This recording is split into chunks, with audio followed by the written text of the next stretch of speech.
আসসালামু আলাইকুম রহমতুল্লাহ। আশা করছি প্রত্যেকেই ভালো আছেন। তো দেখুন, গুণ করো সংক্ষেপে বা সহজ পদ্ধতিতে। এখন সহজ পদ্ধতি মানে ছোট পদ্ধতি নয়, সংক্ষিপ্ত মানেই অঙ্কটার কাঠামো ছোট এমন না। একটা জিনিস চিন্তা করেন তো তো 520কে 99 দিয়ে গুণ করা সহজ নাকি 100 দিয়ে গুণ করা সহজ? তো আপনি নিশ্চয়ই বুঝতে পেরেছেন যে 100 দিয়ে গুণ করা সহজ, 1000 দিয়ে গুণ করা সহজ, 1 লক্ষ দিয়ে গুণন করা সহজ। কিন্তু তার থেকে ছোট সংখ্যা 100 থেকে যদি আমরা চিন্তা করি 95 দিয়ে গুণ করা কি সহজ? না, সহজ না, কঠিন। তার মানে সহজ জিনিস বড় হইলেও কোনো সমস্যা নাই, কিন্তু কঠিন বিষয় ছোট হইলেও প্রবলেম তৈরি করবে। এই জন্য আমাদের কাজ হলো তো সহজ পদ্ধতি বানিয়ে না।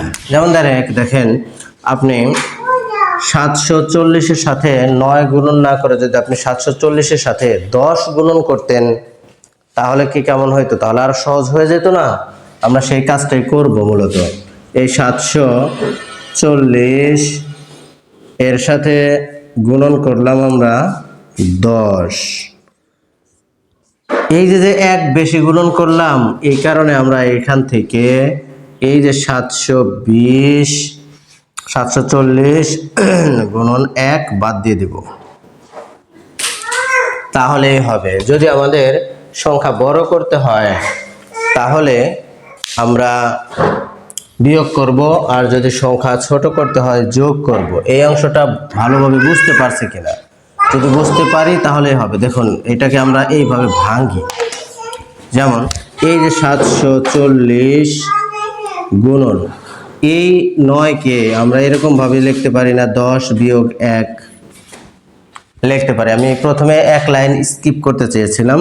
তো দেখুন, এই 740 10-এর সাথে গুণন আকারে আছে, এই 740 1-এর সাথে গুণন আকারে আছে। তাহলে 740 গুণন হচ্ছে 10 বিয়োগ 740 গুণন 1।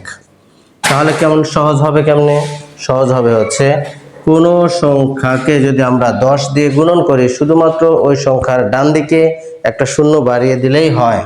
তাহলে এই 740-এর সাথে 10 গুণন করে হবে 7400। এই বিয়োগ 740 একে তো 740। এখন আমরা যদি শুধুমাত্র বিয়োগ করে দেই তাহলেই অঙ্কটা হয়ে যাবে। তো দেখুন, 0 4 আছে 10 হবে, 6 হলে হাতের 1 1 আর 7 হলো 8 8 আছে 14 হবে, 6 হলে হাতের 1 1 আছে 7 হবে 6 হলে। তো দেখুন, খ নাম্বার অঙ্কটি যদি আমরা সমাধান করার চেষ্টা করি, এই 521-এর সাথে যদি আমরা 101 গুণন না করে 100 গুণন করতে পারতাম তাহলে খুব সহজে করতে পারতাম না অঙ্কটা। আমরা সেই কাজটাই করি। 521 গুণন এই 100কে 101কে আমরা এরকম ভাবে লিখতে পারি না 100 যোগ 1, 100 যোগ 1, এটা তো এই মূলত হয়ে 101 হলো। তাহলে 521 গুণন হলো 100 যোগ এই 521 গুণন 1। যেহেতু 100 দিয়ে যদি আমরা 521কে গুণন করি, তার ডান দিকে শুধুমাত্র এই দুইটা শূন্য বসবে। কেমনে? এই দুইটা শূন্য আগে উঠিয়ে রাখলাম, তারপরে 521 একে 521 বসিয়ে দিলাম, যোগ 521 একে 521। তাহলে এবার আমরা 52100 সাথে আরো যদি 521 যোগ করি তাহলে 52621 হবে। তো 1 শূন্য হচ্ছে 1, 2 শূন্য 2, 5 আর 1 হলো 6, 2 5, 52621। এই হচ্ছে আমাদের সংক্ষিপ্ত নিয়মের অঙ্কগুলো। এরপরের যে অঙ্কগুলো আছে সেগুলো ঠিক এমনই আছে। দেখেন, আমরা ঘ নাম্বার অঙ্কটা একটু এখানে করে ফেলি। ঘ নাম্বারে বলেছে 740 গুণন 205। এটাও আমরা এভাবে করে ফেলি। 740 গুণন এই 205কে 200 যোগ 5 করে ফেলতে পারি আমরা।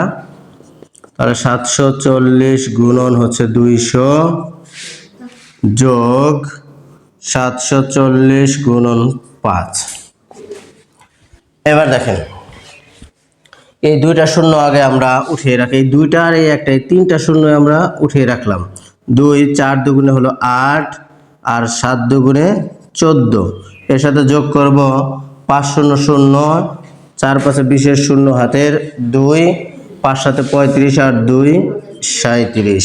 এবার যোগ করে দেই, 0 আর 0 মিলে 0, 0 0 0, 7 আর 0 মিলে 7, 3 আর 8 হলো 11, 1 হাতের 1, 1 আর 4 5 1।